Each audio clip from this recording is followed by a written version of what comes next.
Wonderful. This is an interview conducted by myself, Emma Cieslik, on Thursday, March 18th at 1 p.m. for the Muncie LGBTQ History Project. I use she, her pronouns. We are recording this video via Zoom due to COVID-19 restrictions while I sit in the Burkhart Building on the campus of Ball State University in Muncie, Indiana. I wanted to sincerely thank you for your time and for agreeing to contribute to the Muncie LGBTQ History Project. Starting off, would you mind please introducing yourself? My name is Markie Oliver, and I use she, her, hers pronouns. I've been in Muncie now for about 25 years. Wonderful, wonderful. Going along with that, what pronouns do you use? She, her, hers. Yes. Wonderful. Would you mind please sharing your age? I'm 63. Wonderful. So, I look a little younger than that, but that's fine. And I'm curious, going along with that, when and where were you born? Born in Ohio, Cambridge, Ohio. That's east of Columbus. And that was in the summer of 1957. So a very different kind of world in the 50s than what we see. Yes. And I'm curious, where did you grow up? Mostly in Southeast Ohio, which is known as, some parts of that Southeast Ohio is known as Appalachia. And so I went to elementary school in an area that was considered Appalachia, and then you just move one county north and a little bit to the east, or a little to the west, you all of a sudden are out of that region. And so that's what I did. Middle school and high school was a little closer to Columbus. And so that region was not in the Appalachia region. And so I graduated from Lancaster High School in 1975. Wonderful. And I'm curious, where did you attend elementary and junior high school? Well, elementary was two different schools. First three grades was in a little town called Cumberland. And that is really a small farming community, and certainly is Appalachia, and the very northern edge of that. And then fourth through sixth was in a little country school just outside of New Concord, Ohio. That school's name was Westland. And both of these schools primarily had, for most of their, when I was in school, you'd have 2 grades to a classroom. So you're talking very small population of kids, and small resources too, the hiring of teachers, or expanding on buildings or programs. So that was pretty small. And junior high and high school were both in Lancaster.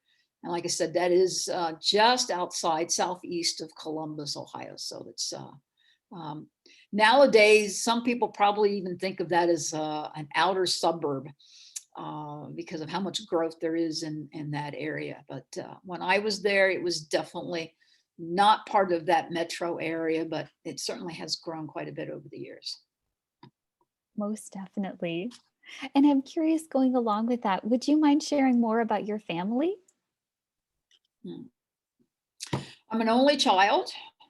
My mother worked a little bit outside the home when I was small. She basically was going from house to sell products. She did that for a little bit of time when I was little, but then became completely a homemaker.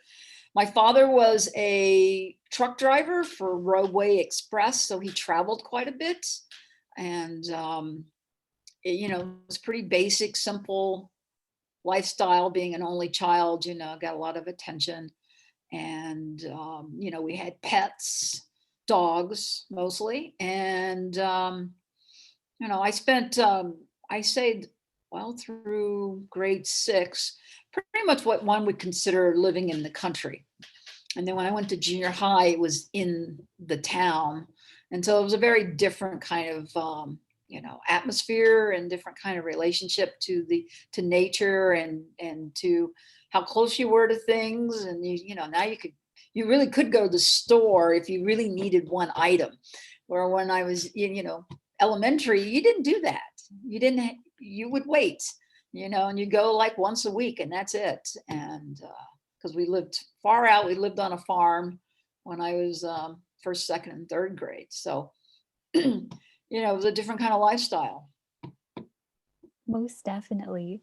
And I'm curious, going along with that, are there any particular relationships that have shaped your life in significant ways? When I was a kid or as an adult? Particularly when you were a kid in your childhood? Hmm. Wow. Um, hmm. That's interesting. I would say I had good teachers, though none of them stood out in elementary or middle school, but I had good public school teachers. You don't hear a lot of people saying that these days about public school teachers, but I had good teachers, and as far as just none of them stood out as anything special. Um, in Wow. When I got to high school, I had, I'm playing sports. And so my coaches, I had two extremely good people, coaches, who really took time to think about their players and give us a lot of their attention. And so I think those two coaches were extremely important. Two women who really poured a lot of energy into their players, to help us develop as not just players, but as people. So that we, because at that time you weren't going to probably go to college to play sports, and you certainly weren't going to go on to do professional sports. We're talking this, those early 70s.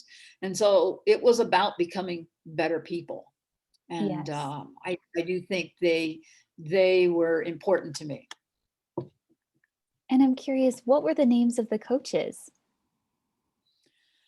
My basketball coach is Becky Collier, and my volleyball coach, who was also my softball coach, was Ellie White. Wonderful. And I'm curious, I know that you had went to primary education in the Columbus, Ohio area. Would you mind sharing more about what you learned about sexuality during your primary and secondary schooling? Well, let's see. Growing up on a farm, of course, one of the things as a little kid you notice all the time is reproduction. We had cattle, horses, dogs, and so reproduction was not an issue. Knew all about that. Certainly, my mother who had been trained as a nurse, though never worked as a nurse.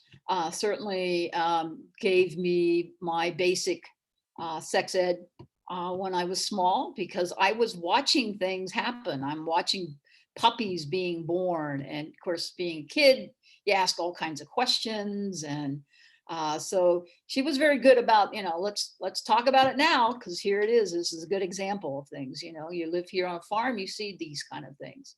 But as far as sexuality goes, you're only supposed to be a certain way. You're supposed to behave a certain way. I was a tomboy. It was okay because I was on a farm.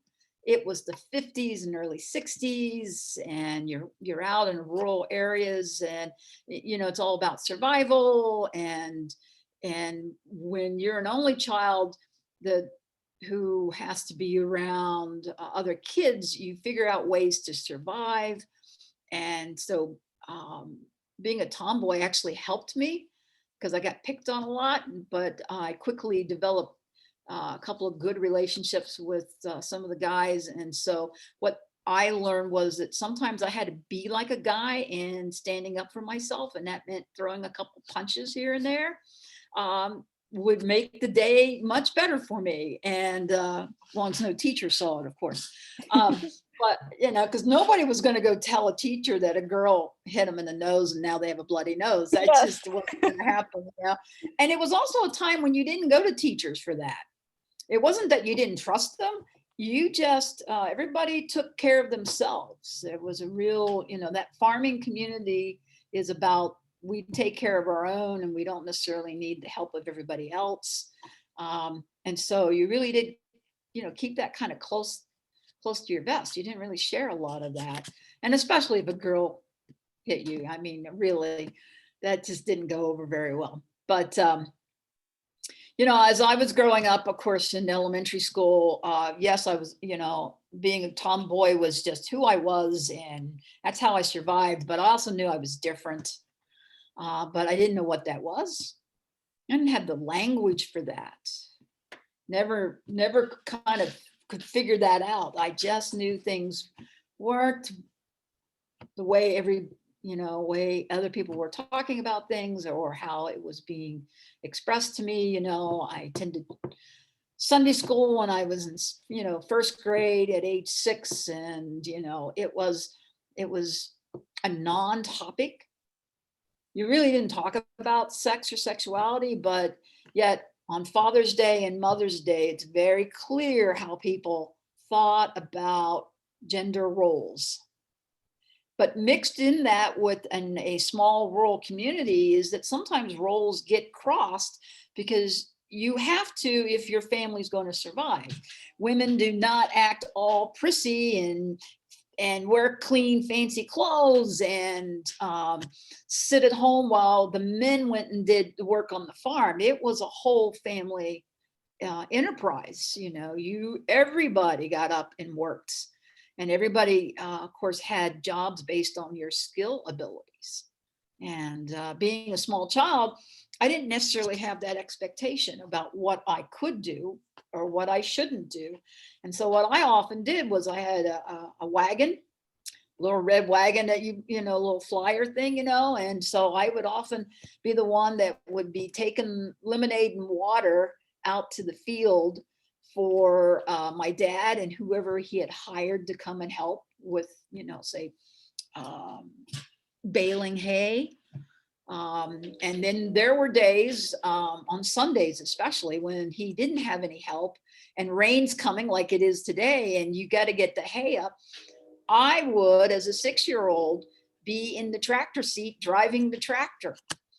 And we had a little tag team thing going on about how, when I was supposed to start turning the wheel, which I could barely turn, but I would make the turn all the way around and go down to the end of the field. And that was at age 6. Didn't matter whether I was a girl or boy. It was, we have to get this done. And that's the kind of community I was first raised in. And that kind of sets a lot of things in motion, which then also kind of helps to make things a little more muddier, a little more confusing about, well, what is this that I feel is different, Yes. And I'm curious, I know you mentioned Sunday school. Was your family religious growing up? No, not at all. My father never attended. My mother, of course, grew up going to church as a child and as a young adult. And then she and I would go to church once I became about 6, that first grade is when she and I started going back. And so we would just do Sunday school on Sunday mornings. And that's pretty much how it was until probably high school. Then she started staying for the morning service as well as myself. So, and I would not consider our home religious.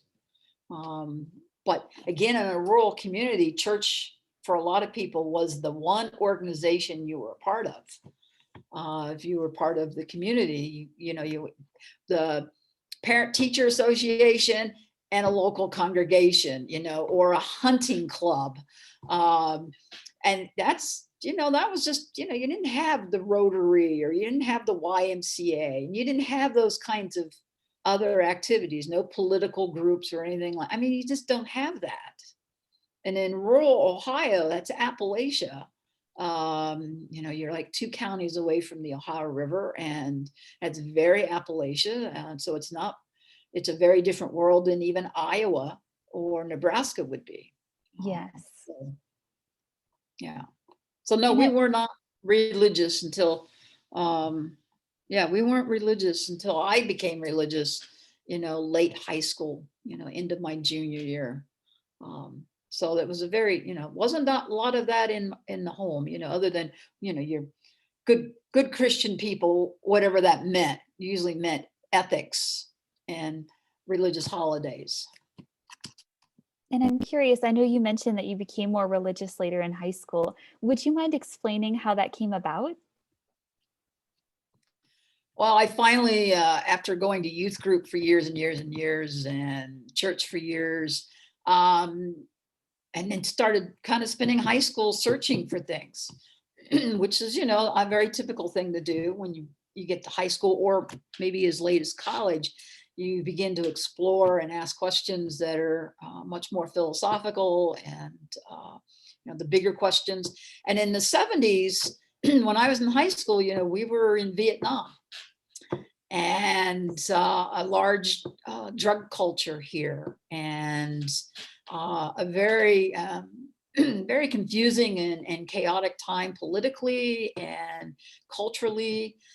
So it was a time when we really did ask a lot of questions about the world around us. And so I started looking at different religious ideas, and finally deciding that that I could be a Christian. I could do that. And so that's what I did. And that meant changing churches, and which the previous church that my mother and I attended didn't appreciate. And so there was some tension there that I was going to be going to this other church. And so my mother, in a conversation with the pastor of the church that we had been attending, just said, well, because he said, I don't like to see families split between different religious ideas and practices. And so he said, she really needs to be where you are at, because you're the parent, which is a very typical kind of logic for most people of that time period. Would have thought that would be a normal thing. Family should stay together. My mother thought that too. And she said, well, I think I'm going to go with her. I So love that. that was great. Yes. So she was like, yeah, I agree with you, but we're not staying here. So that kind of reversed his argument, he kind of got blown out of the water. So I don't think he expected to hear that. And so then, wow, when you change faith groups, even within the same religion, it can be very, very different. And, even though, like I knew kids in both groups, so it wasn't like I was starting all over and getting to know new people. And again, Lancaster is about the size of Muncie, and it had a major glass factory, just like Muncie had the ball factories. They had the Anchor Hocking glass. And so that was a major employer. And as well as people would go to Columbus for work, like here, people go to Indianapolis to work. And so Lancaster, in my opinion, is very much like Muncie, though its population, continues to grow on its northwest side because of Columbus just expanding and expanding. But we don't quite have that here. And so that's the only real difference between the two towns. But here it just seems like if you went to school, you went to different churches, you might not really know people in those other churches very well, because you don't go to school with them the way our schools are, the districts are here, and with all the combining of schools and everything. So in the 70s, though, it was easy. My mother knew some of those people already in that other church. And so it wasn't like, we were just, taking a huge risk of going someplace completely new, and whether or not they would accept us. We were already known, and I knew people, she knew people. So it was easy, which I think helped. I think that helped that decision a lot for her, because that could really derail your faith quite a bit if you make that decision to move and then you're not welcomed. Yes. Because you've burnt bridges. and there's no going back to that other place. So then what do you do? And so we were very fortunate. I'm curious, I know you mentioned you changed churches. What were the names of the two churches, the one you went to and the one you decided to switch to? The one we had been attending was a Baptist church. Um, it was an independent, and so it was very conservative, actually more conservative than the Southern Baptists would be. Independent Baptists usually are. And I don't remember if there was what the full name of that particular congregation was, but we moved to a Church of Christ. It was the Fifth Avenue Church of Christ. And they're part of the Church of Christ, Disciples of Christ family.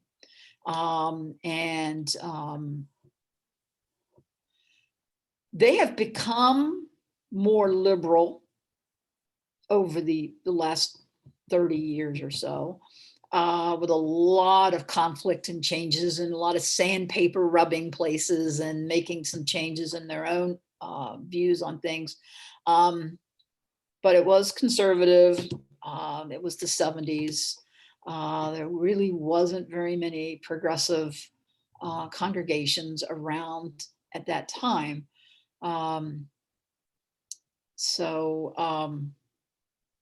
Yeah, and they were both about the same size as far as number of people.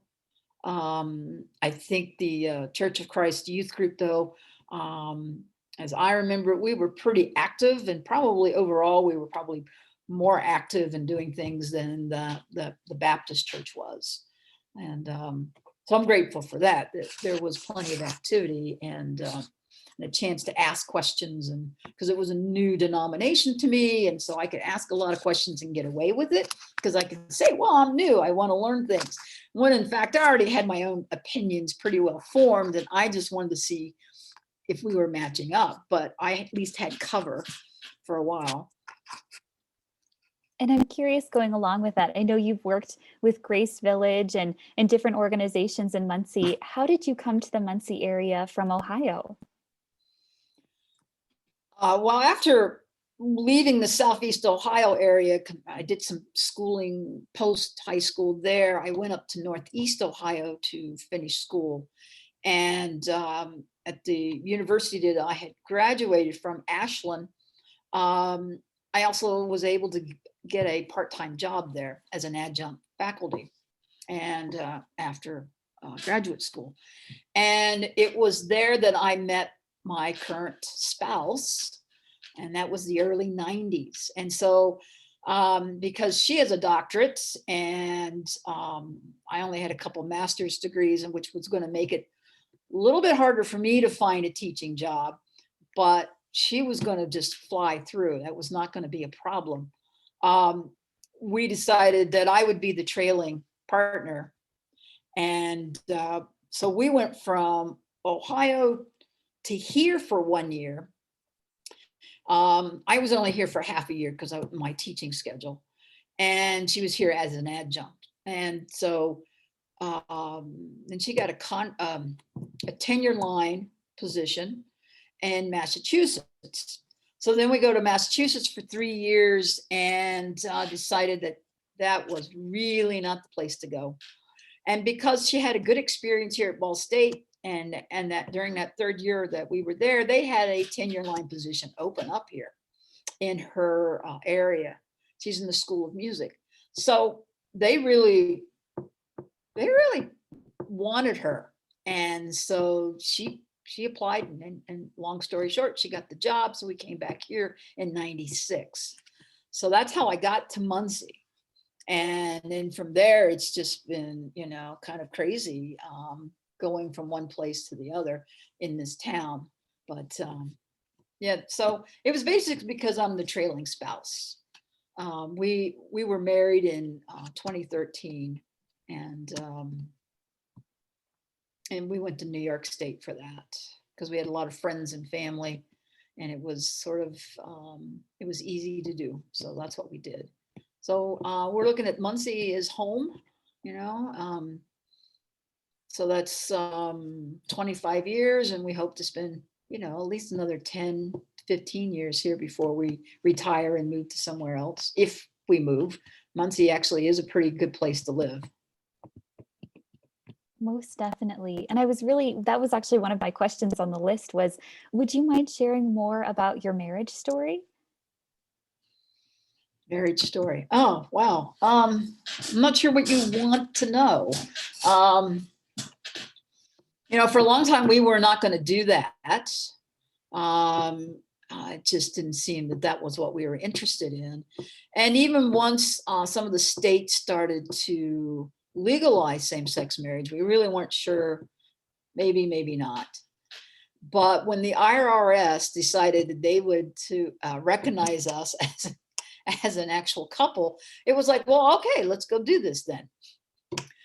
So that's what we did. We took the time to figure it all out, all the logistics. And so we did it over a Thanksgiving weekend.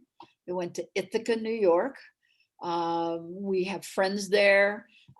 We liked the area. It was winter looking there. I mean, there was snow everywhere and we loved that. Eleanor has family in further upstate New York, and an aunt and uncle who could come to the wedding. And then her parents were in Cleveland. So we went there for part of the Thanksgiving, and then we together then went to Ithaca. So that was really a short drive. And her brother, who's down in Richmond, Virginia, made it easy for him to come up to there. And I had my best friend from high school, as it turns out, was over in Albany, New York, with her husband visiting his family for Thanksgiving. And since I had been in her wedding, and I had said, if I ever do this, you're going to be here. And it turned out there she was. And it was like, well, you're just 2 hours away. So on your way back to Ohio, this is perfect. So it just was one of those interesting quirks. And we also found out if you really want to do, you want to avoid the crowds on Black Friday, you go to Ithaca, New York, because it's where Cornell University is, and it's a small town, and everybody leaves. Everybody leaves. We had to go to the mall on Saturday to pick up a small little jewelry gift. And we went over, and the only cars in the lot were the employees. There was nobody in the stores. And it was like, oh, this is so good. And they had discounts like you would. They basically were paying us to take. It was that low. So it was absolutely perfect. And so we intend to go back some Thanksgiving weekend and do an anniversary gathering there. And then you also get all the discount rates on everything else there as well, because it's now off season, nobody's around, they want business.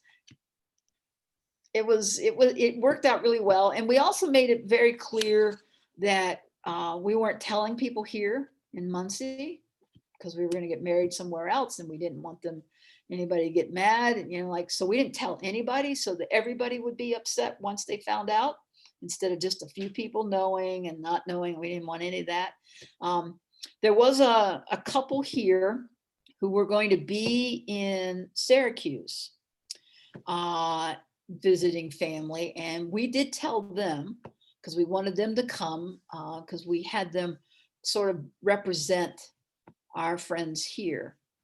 And then when we got back a week later, that particular couple hosted a reception for us at their home. And so everybody could come then, and we made it an open invitation, announced it that way, and we didn't send out any invites.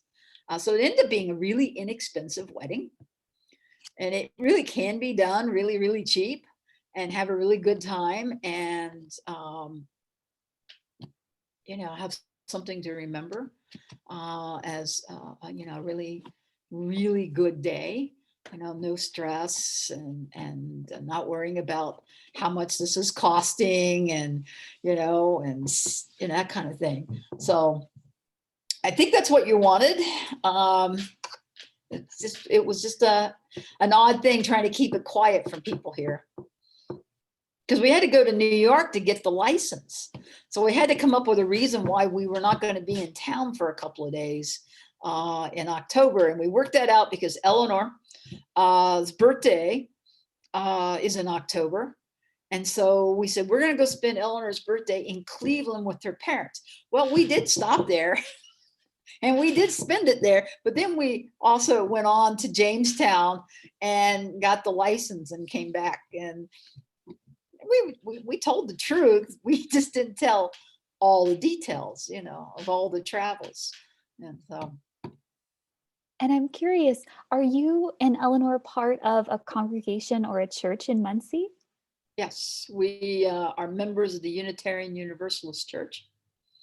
And we have been since 98. St. Patrick's Day, 98, actually. Yeah. How ironic that we're one day after that. Yeah, and it was a Tuesday night. Eleanor was in the choir. I went over to pick her up. I guess I dropped her off for choir practice. And we had been talking about becoming members. And so somebody said, well, you know, all it takes, according to our bylaws, is to have a couple of witnesses, and you're here. And well, let's sign the book. And so that's what we did. It was right after choir. The choir practice always has a little party afterwards. And so it was just, that worked out really well. And I'm curious, when you came to Muncie, were you already part of the Unitarian Universalist Church? How did you hear about it? Well, let's see. One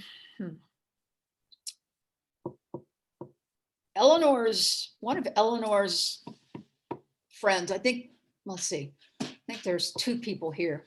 One of whom was an ex of hers that she had spoken to about this, who's up in upstate New York. And because she had been very politically active for many years, and coming to Muncie, there was just, at that time, there was just nothing. And then another friend who's in Massachusetts, who grew up in the Unitarian Universalist Church, both of them sort of, you know, about the same time mentioned, you should check out the Unitarian Universalist Church if there's one around.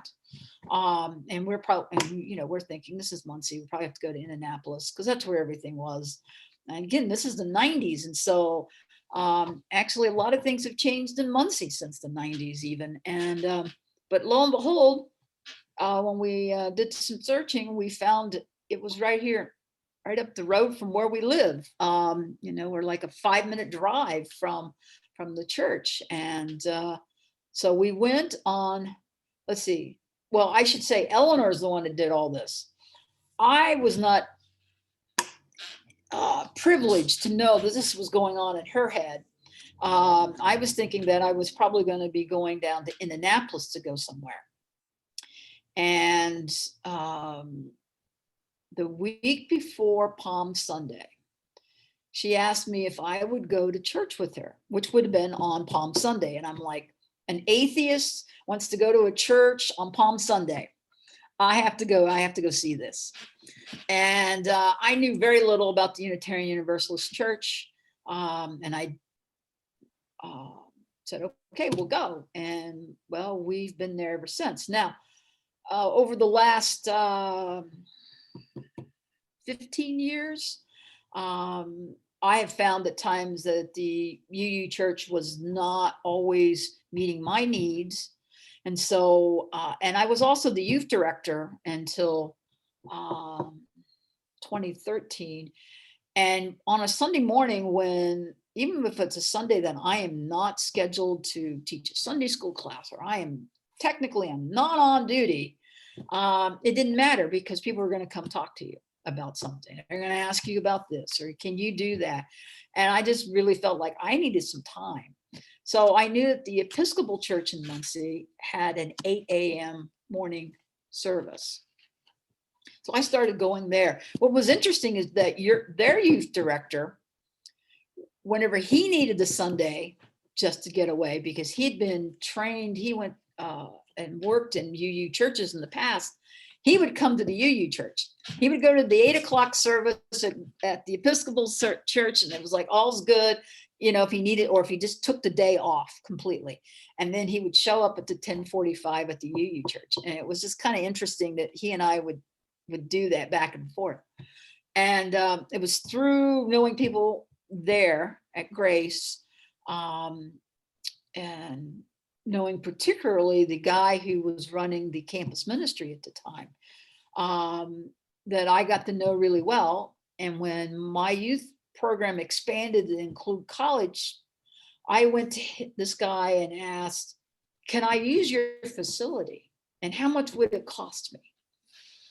And he said, won't cost anything. I want you just use it. We need it to be used. And so I used his facility for a while. And then, of course, I left that position. And then, of course, Ball State bought that property to build the new building that they're building right now. They're right on the edge of the village. So all that area, all those houses.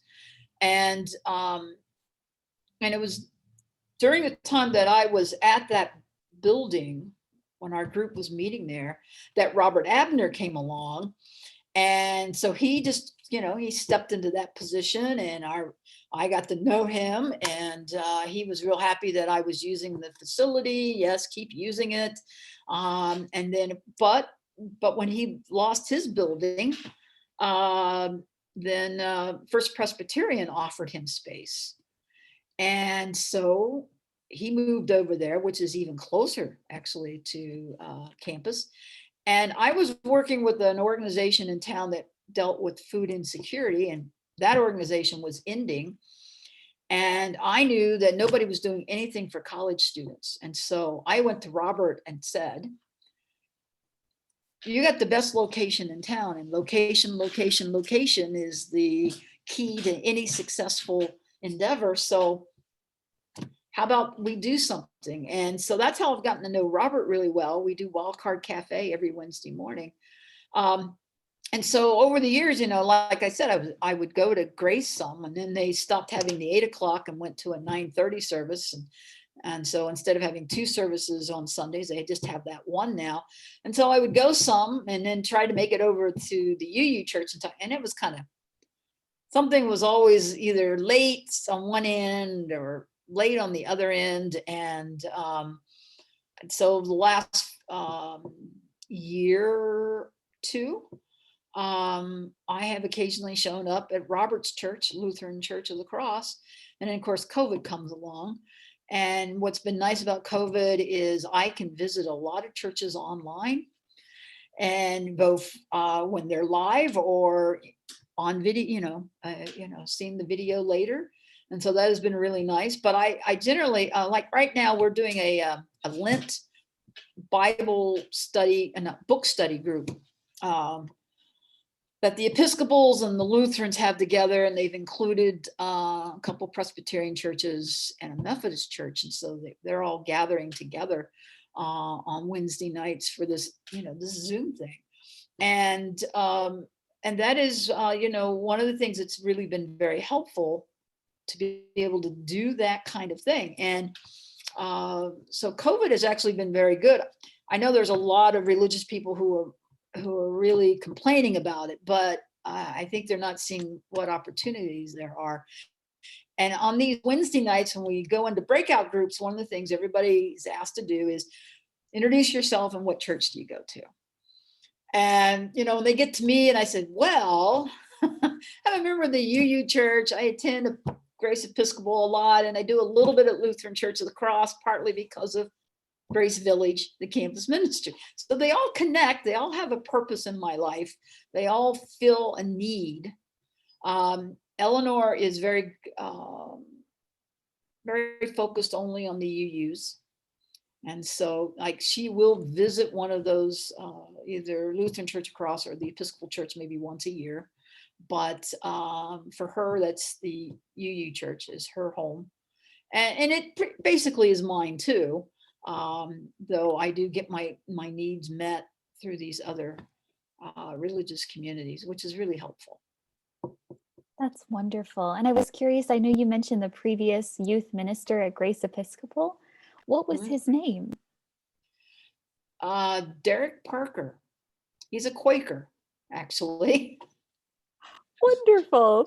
And I was curious, I know you brought up Wild Card Cafe. Would you mind sharing more about what that is? I think it's a really important part of the ministry here in Muncie. It is a grab and go free breakfast food, lunch items, snacks. Every Wednesday morning, we serve from 7:30 to 10. And for a couple of years, we did it also on Thursday mornings. This is our fourth year, and because of COVID and less volunteers, we went back to doing it once a week. We felt that not only did we want to meet the food insecurity head on that students are facing, we also wanted to be a safe place. And we thought that was really important to know that we're here for anyone who wants to talk at any time about anything. And when we started in 2017, that fall, it was late October, what was happening on campus at the time was a lot of sexual assaults and harassment, students being attacked on campus. We ran into one young man one morning when we were actually leafleting. We went out to give leaflets out about Wildcard Cafe, and he was in a cast up to his shoulder and his arms up sort of like this. And we asked him what had happened, and a week before, on his way back from the village, somebody jumped him and beat him up, and he fought back, and so that's how he ended up with more injuries. So there was all kinds of physical and sexual assault attempts and successes on some people's part, all across campus and in the dorms. And it was just interesting, the timing then, for us to step onto campus to do that, because there were some people talking to us about it. They were asking, did you get the alert on this? And did you hear about this? And that was part of why we wanted to be there, was to be able to talk and to be available to people. Presence is extremely important, being present for people. And so we've been there, and no matter what the weather, so there are days when it's really cold, it's snowing, or it's raining like it would be today, we would be there. We have a tent and a table and pretty simple food and beverage items. COVID has forced us to change a little bit of our menu and how we go about providing, but we're still there. And our policy is when Ball State's open during the fall and spring semester, we will be there as well. So so that meant last spring we had to close once campus closed, but they've, in the last 3 years, Ball State's only had like 1 or 2 closed other days because of weather. And one of those days was one of our days, and we had to close with it. It's been, I think, a very successful activity for us to participate in. We made some good friends along the way, and I'm pretty sure we have met some real food insecure needs that people have. And, we hope we can continue to do this. Most definitely. And one other thing I wanted to bring up is I know there are the Dinners for Hope and Justice hosted through Grace Village. Would you mind speaking? I know that also addresses food insecurity and Right. tackling Right. social issues. Would you mind sharing more about that as well? Well, when we started that in 2018, we did 2 school years, 18, 19, and then 19 barely into 20. We wanted to provide a free meal, a pretty tasty, healthy meal that could also easily be packed up and leftovers sent home with people. And there are several churches that support Grace Village. They like to give money, and maybe occasionally they come out to various activities. But we know they have a lot of good cooks. And so it's like, why don't we take something they're really good at and have them take a night to cook? And we would, of course, assist them. And we were doing this at First Presbyterian Church. They have basically a commercial sized kitchen. So it's a wonderful space to work in, and a very large fellowship hall. Makes for a good space. And so we just wanted, anybody was welcome to come who was associated with the university. So not just a student, but faculty and staff. And then we also wanted to talk really honestly about major issues that we were all facing, whether it be on issues of LGBTQ or on racism, or about our different religious experiences.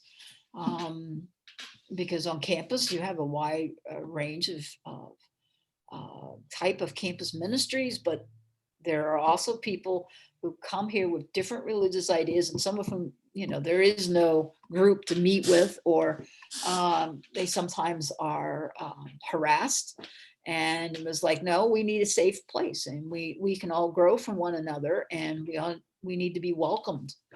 And so, we wanted to make sure that was a safe place, these dinners, for folks who didn't fit that cookie cutter idea of what everybody's supposed to be like. And part of that is, many of us, we grew up not being part of that cookie cutter and knowing what it's like to be outside of that. And so we wanted to make sure that those doors were open for anyone who wanted to come. Everybody was welcome there. And so we did that. We did a once a month meal with a wide variety of topics. And some of the speakers were from Ball State who came and shared with us. Some were from the community. And then one of the major things that we looked at in the last school year, 2019-2020, before COVID shut us down, was mental health on campus. It started off being titled Mental Health and Being a College Student. But we quickly added at Ball State because of the things that we were hearing coming out of the health center, counseling center.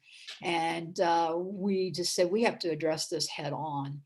And so that's what we did. We invited someone from the counseling center, and a doctoral student came to represent them. We had a couple counselors from the community, one of whom had worked at the counseling center at Ball State for many, many years. And then another counselor whose primary work was with adolescents. And one of the things she would do is help them move to college, and was there as a bridge into college. And so bringing these people together to talk about, okay, what's going on here? What can we do? And so we had some pretty lively conversations, and we tackled some tough things on campus, and we wish we had more folks to come out to these. And then COVID, of course, stopped us pretty quickly. So February last year was our last meal, and we can't do anything like that this year. And so I don't know what the fall is going to look like. People expect Ball State to look pretty much like it did fall of 2019, but we still don't know what kind of activities we can really offer. And so I'm not sure about these dinners, if we'll be able to do them. I hope we can. Maybe we'll do a couple of them outdoors, but I don't know, because Ball State has some weird ideas about what students can and can't do. And so that's been difficult. And so we will just work with that. Most definitely. And I'm curious, going along with that, I know you mentioned safe spaces. How do you help LGBTQ young people to see their sexuality along with their religion? I know you're involved in Grace Village and the UU Church. I was curious how you've been part of that in creating those safe spaces. Well, I guess part of this is about just, again, being present for people, being advocates, and certainly welcoming people and affirming who they are. And sometimes that means taking on some people in these and some of the more conservative folks and some of the other congregations in the community, and to basically be an advocate, to try to push for change, especially in these denominations that have already decided that they are open and affirming. I was like, well, then that means you too, because you're not congregational in governance, so you don't have a choice. Whereas the UU Church is congregational in governance, and so that means they make their own decisions at the local level. But some of these other folks, that they don't really have that choice, though they may act like they do, but they don't always have that choice. And so that's kind of nice to be able to push them a little bit, and to help create that. And having faith leaders in the community who are also pushing their congregations, and they're also pushing out in the city itself, is very helpful. And so we're able to create space that way by everybody pushing. And Ball State has a lot of folks pushing the envelope all across the city. That's helpful. And students themselves really do a lot of that. And whereas 15 or 20 years ago, students may not have been as active involving themselves and pushing the envelope. Whereas now it's much easier for students to do. And part of that is because of the support that's there. Part of it's the work that we've done over the years.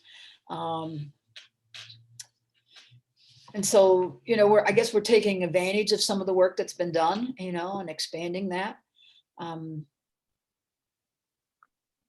Eleanor and I have a real open, welcome kind of attitude in our home. We've invited people into our home over the years. We have, before COVID, we'd had weekly meals here for whoever wanted to come. It was our friends, and then we always told them, hey, you can bring friends. And then sometimes they didn't bring the friend, but they had mentioned it to somebody who had mentioned it to somebody, and then there's somebody there. And it was like, oh, okay, come on in, whatever. And so that has been a big part of who we are. And Grace Village has been that, very much so. And I think that's very helpful on campus, is to have a group that welcomes. That is not true of all groups on campus. And we're Grace Village is very clear about that. And so that includes your religious beliefs. You could be a non-religious person, but you want to be a part of a group, and you're LGBTQ, come on over, because it's not about trying to convert you to a particular religious view, or pressure you to be part of any particular religious tradition. It is about being there for folks. And that's how Wildcard Cafe is about, because we often get asked, so what church are you representing? And, are you trying to get us to come to this church? Because we're right there in the parking lot of First Presbyterian. And usually that happens in the fall. And it happened a lot in the first year or so. And we would have several volunteers there. And we would say, well, let's see. We have a Lutheran here, a Presbyterian. We've got an Episcopalian. We got a UU. I got an atheist.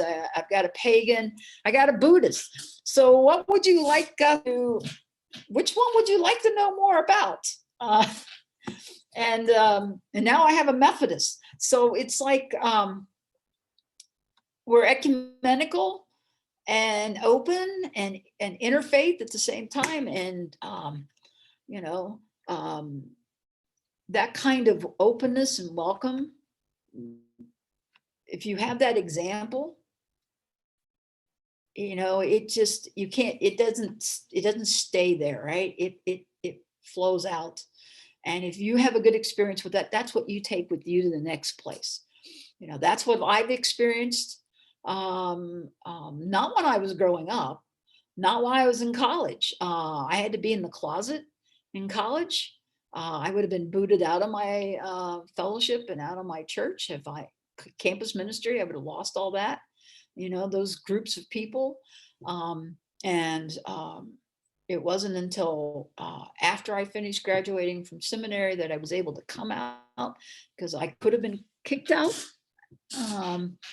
And I'm also a Franciscan, part of the Order of Ecumenical Franciscans, and that group for over the last 30 plus years, I came out to them in, that would have been summer of '88.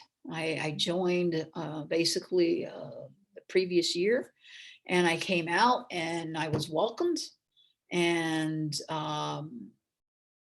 affirmed, and that group really has given me that kind of support. And it's like, you got to pay it forward. It can't stop with you. It has to go forward. So others can take that and pay it forward as well. And so we just keep this thing moving. That's what love is. It's not something that stays in a spot. It has to grow and it has to branch out. And so I've experienced it. I want others to experience that. And I think that's why Robert does what he does, and that's why Derek did what he did. And I think maybe my coaches in high school, even though we never talked about sexuality, we never talked about any of these things. My basketball coach was a Christian. I think that really, they gave of themselves. And I think, well, I can pass that on. And I think that's what's important about life, is that you pass on things. And I think that's why I do what I do. Most definitely. And I'm really inspired by all of the wonderful ministry work that you do here in Muncie, which is why I was so excited to interview you for this project. And I was curious, going along with that, I know you mentioned that you attended seminary. Would you mind talking more about your education beyond high school?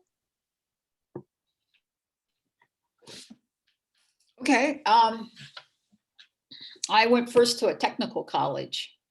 And I often say it was my degree from technical school, my associate's degree, and my graduate degrees that got me jobs. My bachelor's degree got me into graduate school, and pretty much that's all. And a lot of debt, and actually not a lot of debt from my undergrad. It was graduate school that was where the debt was. Again, this is in Southeast Ohio. It's very conservative. You have to stay in the closet. You have to play games. You have to protect yourself. It's about survival, and you really can't trust anybody because everybody's playing these games. And so it's sort of like Survivor, that TV reality show. You don't know who to trust, and everybody's trying to win because you're trying to get through this. Let's get to the degree and get out of here and move on. And then so I did part of my undergrad in Southeast Ohio, and I transferred to Northeast Ohio and finished up. It's very different going. I always thought of myself as a public school kind of person, but I graduated from a private school. They had a transfer program set up, so with my associate's degree, so that was very helpful. Getting my courses to transfer and go in as a junior and be able to graduate in 2 years. So that's what kept that debt extremely low. And so that was, even for a private school, that really worked out really well. And then I wasn't sure what I wanted to do for sure. I knew I wasn't ready to leave the town I was in, and thought maybe graduate school would be helpful. And I did not have the foreign language requirements that I would need probably for other schools. So I thought going to seminary was a good choice. So that's what I did. And when I met Eleanor, had been thinking a few months before that about considering another graduate program in town, another school. I'm thinking about maybe going on and getting a doctorate, and just wasn't sure. And I did have this adjunct position offered to me there at the school that I graduated from. So yeah, I do need some money, and I need some time to work some things out. So that's why I stayed. And then Eleanor and I met each other. Somebody in the registrar's office who does all the scheduling sometimes puts philosophy classes, and I was teaching one of those, in classrooms that have been dedicated for the music department. They were some of the nicest classrooms too. And somehow or another, I got one of those. I had a noon class, and Monday, Wednesday, Friday, and it was wonderful. This was a great classroom. And remember, this is music dominion. And so Eleanor, who teaches music, her class was coming in right after mine. And so that was just like, it was just sort of made, right? It just fit. It was perfect. So that's how we met. And all because somebody scheduled, decided, we were scheduling this, decided that philosophy had to be taught there that particular hour. And that worked out really well. And so then it was like, well, maybe I'm not going to move on. And as that year went along, and as this looked like it was pretty serious, and she came here to Ball State for a year, and I did eventually come over here for the second semester. Wasn't, we weren't sure where we were going to head. But at that point, when she asked me then to go with her on to the next spot, wherever that was, it was like, I'm pretty sure that any other graduate programs are going to be put on hold until I got to Massachusetts, and I really thought of schools in the Boston area. But we're talking major debts, because they're all private and they're all very expensive, and they all had more language requirements than anybody else about anything. And it was like, I don't think this is where I'm heading. I think I'm done with school. And my school experiences, overall, whether they be public or private, they were all pretty much the same in regards to the time. It's the 70s and the 80s. LGBTQ folks all stayed in the closets, unless you were in maybe a big city, on the coast. But if you're here in the Midwest, you're in small towns, you don't come out. And so it doesn't matter if it's a public school or a private school or religious school or not. You just don't do that. And but certainly my graduate school was, I would say it was more moderate in the end. We had conservative students, and we had pretty moderate faculty for a seminary. And so I look at where I was at as a place that was moderate overall. I mean, there was waves of some conservative students who would come through, who would sort of like want to turn the place upside down for a couple of years. And of course, then they move on. But there was enough stability with the faculty that it stayed, a moderate place. But it's still a religious school, and it was still a place where you couldn't come out, and you would be kicked out of school. And so even though there were faculty there who were supportive, and I knew of a couple of faculty, but still, you just didn't do that. And that's very different from now. A lot of seminaries, you can be open and be out, you can experience that affirmation.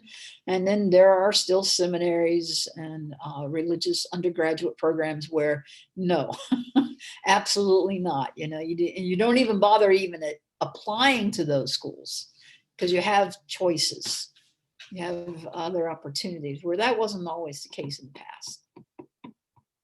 I'm curious, what were the names? I know you mentioned a technical school in Ohio. What were the names of the universities and the seminary you attended? I will tell you that one of the public schools is Ohio University. That's in Athens. I went there for a little while. I did a couple quarters at a branch campus for Ohio State. I'm not sure I'm going to tell you the other schools I completely respect that. because it's been many years out. I don't know who has access to this. And I generally I am 100% out on everything, but and I think there's probably people still at these schools who know me, who would not be surprised because they know me. They would say, "Oh, I'm not surprised," Um, but I'm not sure I want to go there. I'm That's sorry. really okay. No worries at all. And I was I curious, would I know like to. In a lot of ways, I just yeah. Let me tell you, and it's like I don't know what would happen. I don't think there'd be. It's been 30 years. I don't think there'd be repercussions. But I don't know. And I'm not sure I want to put them on the spot. And I'm not sure because one don't want any witch hunts going on. Let's go see if there's others. I think the university that I did graduate from is probably fine. But the seminary is connected to that school. And so I think that more concerned about what goes on at the seminary. Though on one hand, I really could care less, because if there's still if there's still some conservative stuff there, it's like, well, damn you, get over it, But there are probably some students, and I don't want to see them. And maybe times have changed enough. I definitely wouldn't have done this 30 years ago. I probably wouldn't have done this interview 20 years ago. I mean, I would have done this interview. I definitely wouldn't even consider naming them 20 years ago. I'm not sure about naming them now. I mean, it was a good school, good place for me at the time, and good faculty. And I do appreciate my education, and both at the undergrad and graduate level. There are a lot of good people there. most It's definitely. it's some of the board of trustees you don't always know what to do with, and so I think I'll just pass. Most definitely. No worries at all. I completely respect that. And I was really curious going along with that. I know that you've traveled and visited and lived in different sites besides Muncie. How do their LGBTQ communities compare to the one today in Muncie that you live in? Since I've been in Muncie, I would say this has been a good place. We've always felt like if you were a good neighbor, nobody cared whether you're gay or straight. The good neighbor meaning don't blast your music in the middle of the night so the whole neighborhood hears it. Don't let your dog run around in the neighborhood, and don't say no when somebody comes asking for an egg to borrow for the cake they're making. You know, if you're just that good neighbor, you're there when they need you, like, hey, I need a jump, do you have jumper cables, blah, blah, blah. Muncie's fine. Now, I spent that that very first year we were here in 92, 93, we were on sort of the south side. And I didn't really get to know the south side. So since being here since 96, we're on the west side, the far west side of Muncie. And different different neighborhoods are different in this town. So I don't know what it would be like to live on the south side now, or on the east side, or downtown. And I know people in all these different areas, and they all seem to be thriving, and they're happy. Um, and so, but I can't speak from that from my, personal experience of living anywhere other than on the west side. Um, and so Muncie's been good. Some of these other places, again, be a good neighbor. I think has always been really a rule of thumb.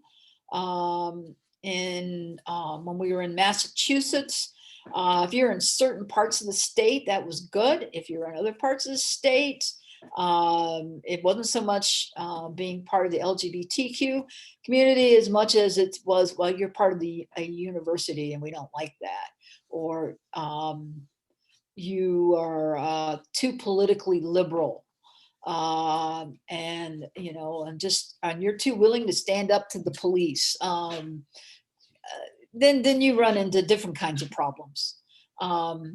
The Southeast Ohio, that's a real tough area to live in. The poverty is really high. And again, you really do have to be a good neighbor there if you want to survive, because you're going to need your neighbors sometime along the way. And that area, especially at Ohio University, Athens, has changed a great deal. It's still in a conservative part of the state, but that town has always been a little different, little strange at times politically, and very behind the times in some areas at different times. But when I've been back there to visit, I have felt very comfortable. And my assumption is that if you identify LGBTQ, you're okay there. But it will depend on where in the area you live, and who your friends are and what you do, how safe you might feel. But Muncie's been safe for us. We know at times people have been harassed. And we know at times that people being discriminated against in employment. Some of that has been more in other locations around Muncie. They lived here and worked out of the county or something. But overall, the Midwest has not been a bad place to live. But then that's been our experience. Gay men have a different experience. Trans folks have a totally different experience. We have been fortunate, and I think part of that comes from being associated with the university. And we go to the Unitarian Universalist Church, and that has a lot of university people there. We do know people throughout the community that we can call on if we really needed some kind of assistance. And so for us, this has been a good town of all the places that we have lived in. I would say this overall has been our best experience. I'm so glad to hear it. And I was curious along those lines. I know that you had spoken about what I had engaged with other interviews with Muncie Outreach. Have you ever been involved with Muncie Outreach and the work that they do in the community? Not directly, no. Indirectly, we have made financial donations. We know people who are very active and, been certainly supportive of what they do. And since outreach originated originally out of the Unitarian Universalist Church. We know the early founders quite well. But I have not been involved, directly. We haven't been a part of that, but we've certainly been very, supportive in other ways. Yeah. It just we just when all that started, when that began, I had been a part of a couple of conversations. They were talking about doing this, and it was like, well, that's one of the needs in this community. Another need in this community is addressing poverty, and I was very interested in that angle of things. And so I did not get on board with any of the planning or any of that kind of work, those early nuts and bolts kind of thing that needed to be done. But so I went in a different direction, and that's how, Wildcard Cafe came from my decision, to be going in other directions. Since about 2011, I've been part of the Sunday afternoon community meal that is hosted by Grace Episcopal downtown. And that addresses food insecurity and poverty and folks who may be struggling with addiction. They have a place to come that's safe, warm, dry, and can get a meal. And people were there. So there's that idea of presence. And so if somebody wants to talk, got a lot of listening ears. And so I just went in a different direction, from, being involved. But Eleanor and I do financially support. Over the years, we've made financial donations. So that's the most I can say we've done. I think I've hauled a couple of things in my pickup truck down to the new downtown. I think I moved some things from the UU church down there to the new site at the YWCA. I think I did that, but that's all because I have a pickup truck. And whenever you have a pickup truck, people call on you to do things. So, And I was curious, and I have just a couple more questions really quickly. Sure. I was curious, I know you mentioned the Unitarian Universalist Church meeting your needs as an LGBTQ member of their congregation. Would you mind sharing more about resources available for members of the church who identify in the LGBTQ community? Well, it's not so much resources, it's about just being with a group of people.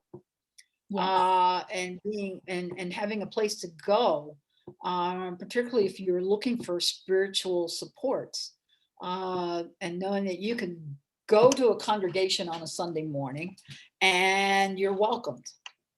And so the UU Church has been that for so many people. What is also very good in this community is that we have some other congregations, Christian congregations that do the same thing, and may not have been doing it as long, because the UUs as a group have been doing it since the 60s. It's only been in the last 30 years or so that you find some of the Lutheran churches and the Episcopal churches and Methodists, and that's a whole nother ball of wax to deal with, and Presbyterians. And of course, and all those groups, Episcopals and not Episcopals, but the Lutherans and the Presbyterians, there are different denominations of those. Okay, so they're not just all Presbyterians are not all the same. There are different denominations, same way with the Lutherans. And so there's only, so that's why there are some Lutherans and some Presbyterians who are open and affirming. And they don't just open it, not just being open and affirming that you can come and be a member of the congregation, but that they'll bless the same-sex marriage ceremony, or they will ordain someone who's LGBTQ, or just allowing you to be in leadership, those kind of things. So that's what's really nice. But for a long time in this Muncie community, like many communities, if there was a UU church, they were the only ones. And when we moved here, technically speaking, they were the only ones who were open and affirming. I did not know at the time that the Episcopal priest was just that, even though the congregation and the denomination hadn't moved that way yet in the mid 90s. They haven't gone there yet, but that priest was. But, I didn't know about that until years later, after knowing this priest. It's like, oh yeah, I was doing those things and I was this, and I was like, wow, I wish I had known that. That would have been totally different in my experience. And so it's not a matter of, resources as in, what can I give you or what do I have for you other than presence. And just knowing that, you go to the website and it says that right off the bat. When I taught at Ball State and religious studies, philosophy religious studies department, when I did religious studies courses, I asked students to go and observe services. And when they come back from the UU church, I asked them, so is this an open and affirming congregation? And of course, I always had to explain what that meant. And they would sit there and they would go, oh, I don't know. And I go, one of the things I told you all to do was to get a bulletin. The bulletin will tell us everything we need to know about this congregation. Everything. Gender roles, for instance, what they believe. I mean, it's amazing what's there through their announcements and how they lay things out and everything. What did that bulletin say? Oh, I don't know. Nothing. Doesn't say anything. I said, what's on the front of that bulletin? And on the front of that bulletin, in the middle of the page, it says, we are an open and affirming congregation. And, oh, and it was like, it's right there. It's right there. It's plain and simple and clear, They just like right over their heads. So if you ever go anywhere to a religious service, read that entire bulletin. You will know everything you need to know about that congregation. It's amazing how much you can learn about that congregation just by what they do and how they print it up and how they communicate that. So, we've got the websites and we've got the bulletins, maybe even Facebook, and we can find out who's open and affirming and whether they really mean that. And that's the only resource. You get there and you may find, oh, there's some pamphlets here and there. Oh, somebody might say, hey, did you read such and such? Or, like, oh yeah, the Unitarian Universalist has a magazine, it comes from Boston. You should read that. There's lots of good stuff in there. I was like, you don't need any of that. What you need is people. And if the people are authentic in their beliefs and they're being genuine with you, they're honest, transparent, and that's all you need. And that's what's important. Because they treat you as a person who has needs, abilities, and and they'll encourage you. You're the smartest person they know at this point. That's one of the things I certainly found at the UU Church, because there were so many faculty members. They were teachers, and they're definitely in that teaching mode all the time. They don't know how to turn it off, so they're always very encouraging, and it's hard to get you to talk, and and so anyway, that's the kind of resources that you'll find. That's the first level that you should look for. After that, yeah, we can find you some pamphlets, none of which is really going to do a whole lot. Unless you're looking for, and you'll always find information at the UU Church about outreach, Muncie outreach. There's material there. There's also material there. You'll find little cards about suicide hotlines to call, and if that's something that would be helpful. There will probably be something about maybe some activity that's going on or some group that's meeting. That certainly without ever asking anybody, you may find that and see that. It's pretty out there for everybody to find.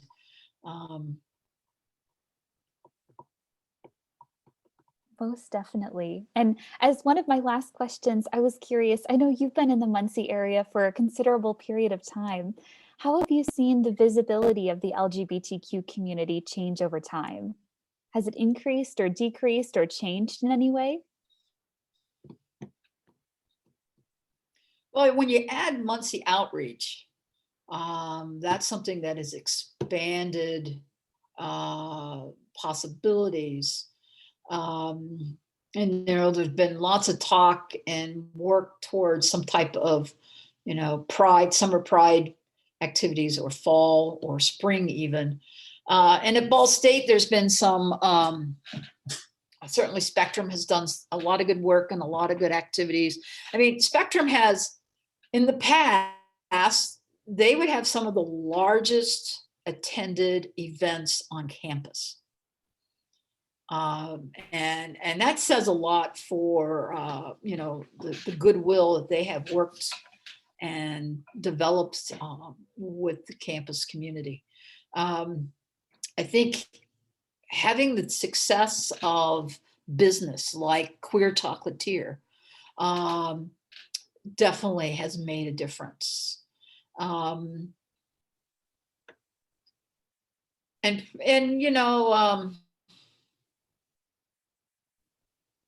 Probably just, some young people may find it's been good, and others may say no. Again, I think it's the size of the town more than it is anything else. And yeah, there are still a lot of conservative folks here. So in some ways, I feel the same as I did when I came here 30 years ago, as far as my interaction in the city, though that may be very different for other people. Some people may say, oh, this is a terrible place. And others, because I've heard that from people, colleagues who've said, that's why they moved out of the town. They may have stayed working at Ball State, but they had to move closer to Indianapolis. And we always kind of shook our heads and go, I don't understand. I mean, I'm having a fine time here. And I think one of the differences is I have a partner. If I was here as a single person, that might be a totally different experience for me. I might say, no, this is too small, and it's not that supportive, or something like that. But when you're here with a partner, I think it changes a lot of the dynamics for you. So in some ways, this town hasn't changed. And in other ways, it's nice to see, like Queer Chocolatier, and Muncie Outreach, and people talking about pride, and whether or not we, how we want to do those types of public events, and the fact that you're doing and working on this project is a big difference in what it was 30 years ago. 30 years ago, this wouldn't have happened.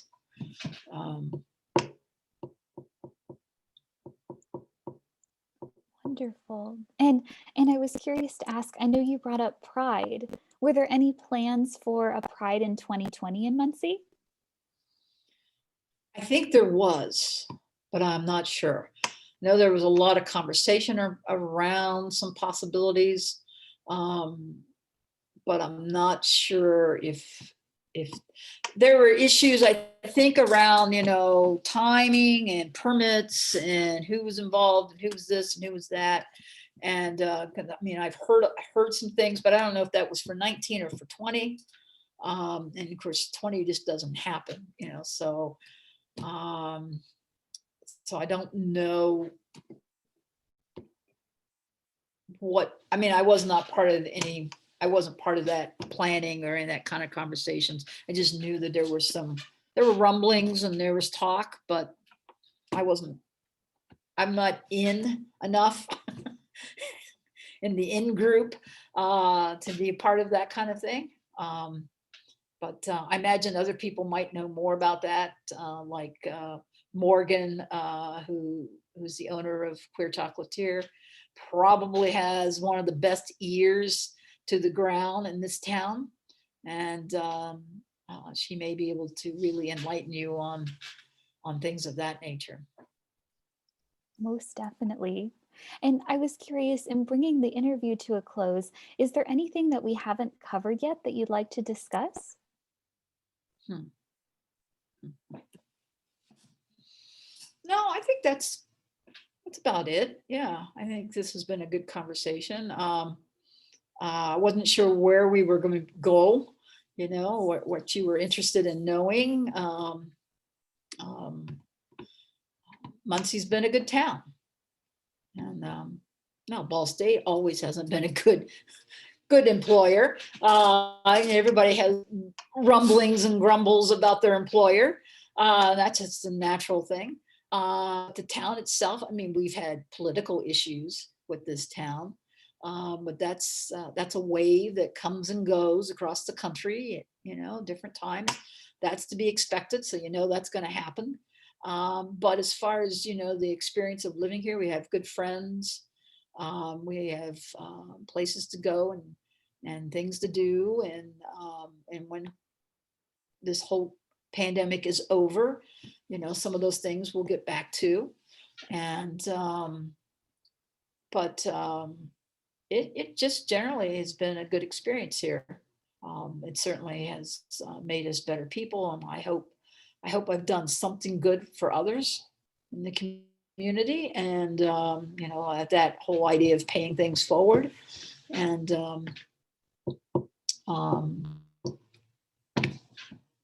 no, I don't think there is anything else really left to share at this point. Wonderful. And I was curious, is there anyone else that you'd recommend that we speak to? I know you brought up Morgan Roddy's name, but was there anyone else that you recommend?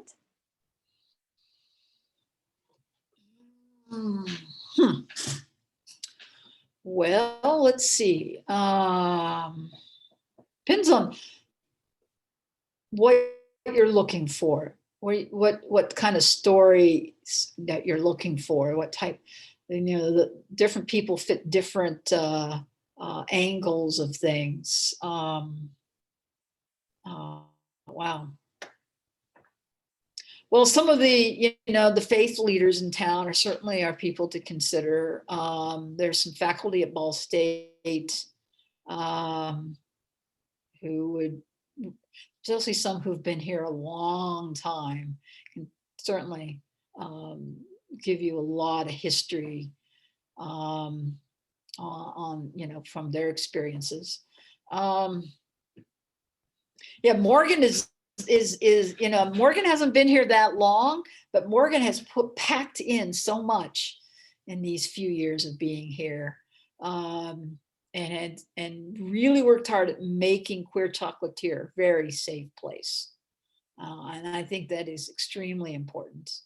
And certainly there's people at Muncie Outreach who might be willing, who might have an angle that you're looking for. Yeah, specific people, I'm not sure, but those are the groups that I would look towards.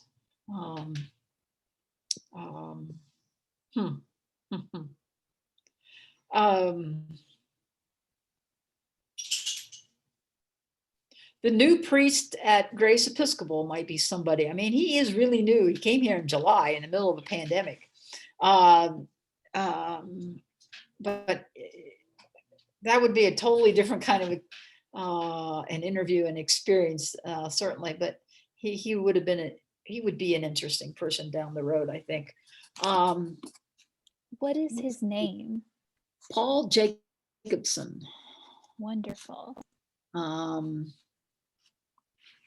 Who else? Keith Turner, who's been here about a year and a half. He's over at Riverside United Methodist. He would be a very interesting individual to talk with. Wow, and on campus, there's just one person I think who does have a connection to outreach, Muncie Outreach, and was on their board, is somebody over in the School of Music. His name is Jim Helton. I would, of the three names I just given you, I would go with him definitely, because he's been here almost 25 years, 21 years. And he's been on the board of Muncie Outreach. So he's been very involved with them. And so he would, I think he would enjoy this. And I think you would, you would find him to be a very, very warm and wonderful person to talk with. Those are wonderful names. I really appreciate it. We're always looking for the next interview along the project. So that's very, very helpful. How long do you have to work on this project? I will be continuing until about May, until the end of the semester. I've been conducting all of the interviews virtually because of COVID. Mm-hmm. So I'm very excited to continue. Good. Good. Well, with that, I think I'll go ahead and close up the interview really quick. I wanted to thank you so much for participating in this interview for the Muncie LGBTQ History Project. I am going to conclude this interview now. I really appreciate your time and help and support of the project. And it was just a joy to speak with you today. It was very, very nice. It was nice to speak with you. It's been fun. Thank you for reaching out. Thank you so much. So I'll go ahead and stop recording.